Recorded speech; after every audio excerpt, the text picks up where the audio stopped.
সুরাজ পাল ওরফে নারায়ণ সাকার বিশ্বহরি, ভক্তরা ডাকেন ভোলে বাবা নামে।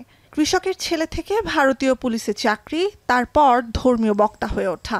উত্তরপ্রদেশের হাথরাস আশ্রমে পদদলিত হয়ে শতাধিক প্রাণহানির ঘটনায় যখন তোলপাড় ভারত, তখনই উঠে আসছে স্বঘোষিত ধর্মগুরু নারায়ণ হরির উত্থানের গল্প।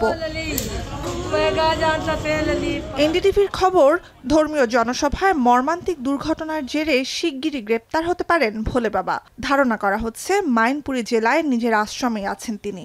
সেখান থেকেই মাত্র ১০০ কিলোমিটার দূরে ফুলরাই গ্রামে ঘটে মঙ্গলবারের দুর্ঘটনা, যেখানে সাতসাং হিসেবে পরিচিত ধর্মীয় আয়োজনে যোগ দিতে ভিড় করেন হাজারো অনুসারী। तो माँ एकदम खत्म होगा, खत्म होने के बाद एकदम भाग छूटे सब लोग हथकाए, सब भागे तो माँ सड़क ऊंची नीचे हथकाए वो नालों से। तो गाँव में एक के ऊपर एक के ऊपर एक एक के ऊपर एक आए थे हम 8 लोग, एक नहीं है। कैसे हुआ या क्या हुआ था ये पता ही नहीं, सब संगत में इधर को लोग गए हैं, वो पता ना क्या हुआ क्या ना हुआ। দুর্ঘটনাস্থল পরিদর্শন করেছেন ভারতীয় পুলিশের শীর্ষ কর্তারা। কাজ করছে ফরেনসিক ইউনিট ও ডগ স্কোয়াড। অনুসন্ধান চলছে ভোলে বাবার আশ্রম, রামকুটির চ্যারিটেবল ট্রাস্টেও। ঘটনা তদন্তে গঠন করা হয়েছে শীর্ষ পর্যায়ের কমিটি। প্রত্যক্ষদর্শীদের বর্ণনায় ছোট্ট আশ্রমে ২.৫ লাখ মানুষের ভিড় হয়েছিল। এত ভিড়ে এক পর্যায়ে তিল ধারণেরও জায়গা ছিল না সেখানে।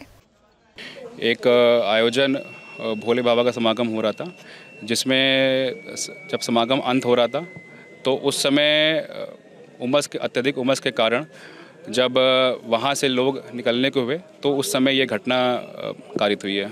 राज्य सरकार इस पूरी घटना की तह में जाएगा, ये हादसा है या साजिश, यह भी हम इसकी तह में जाकर के इसको देखेंगे। অনুসন্ধানে বেরিয়ে এসেছে কিশোর বয়সে কৃষক পিতাকে মাঠে সাহায্য করতেন কথিত ধর্মগুরু, যার আসল নাম সুরাজ পাল।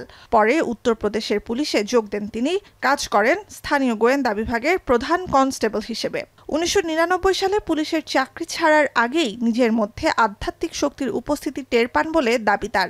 চাকরি ছেড়ে নাম পাল্টে হন নারায়ণ সাকার হরি।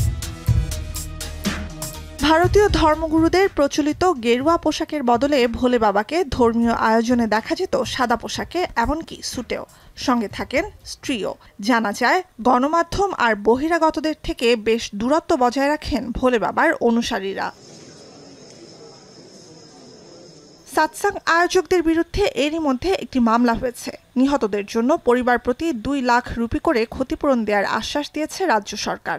হতাহতদের প্রতি সমবেদনা জানিয়েছেন ভারতের রাষ্ট্রপতি দ্রৌপদী মুর্মু ও প্রধানমন্ত্রী নরেন্দ্র মোদী।